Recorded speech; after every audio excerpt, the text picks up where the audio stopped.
Chapter 385, Young Impulses #mha 385. The chapter begins with a map of the Gunga battle, showing everyone who's fighting and the army of Twices. Mount Lady's weapon breaks and Yui throws another at her, saying that it's a bnha item that was lying on the ground and she made it bigger with her QUIRK #mha 385. Both her and Tokoyami are panting, but they go for another attack.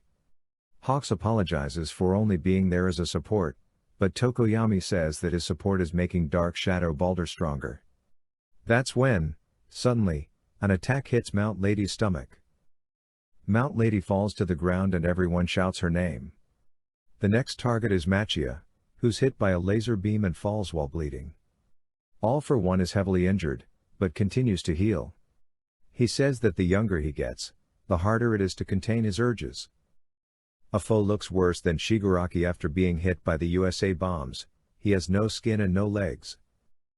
Afo shoots another laser-like attack that completely destroys the Dark Shadow. It hits Hawks and Tokoyami hard, but Hawks protects him and gets much more injured. All for One is impressed with the strength of his own attacks. Oh, how good it is to be young. Kirishima and Shinsu worry about them and Inasa tells everyone to keep attacking, but it's useless.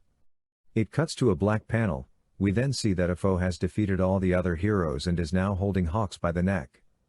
Tokoyami is lying beside him, unconscious. He says he wants to steal Tokoyami's quirk and that Hawks should get out of the way because he's done too much already. We see that Hawks pierced Afo's chest with his sword, but it didn't do anything. As All for One speaks, small wings grow on his back.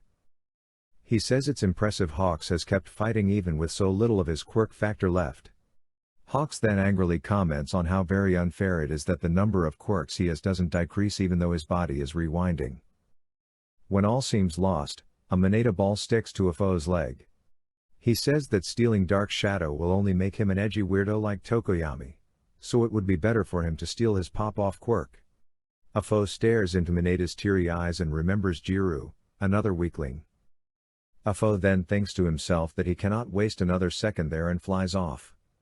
When he sees that the press helicopters are nearby, he mocks the heroes by saying that everyone will see this pathetic view once again. They will see that they couldn't protect anything. Cut to the underground shelters and the civilians are wondering why they have stopped moving. Natsuo prepares to protect his sister and his mother and the Masagaki kids are watching the Gunga fight on a tablet.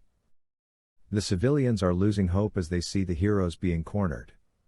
Cut to the command room and Tsukuchi and La Brava are both confused. She has already regained control of the system and some blocks are already moving again, but some seem to be locked from the inside.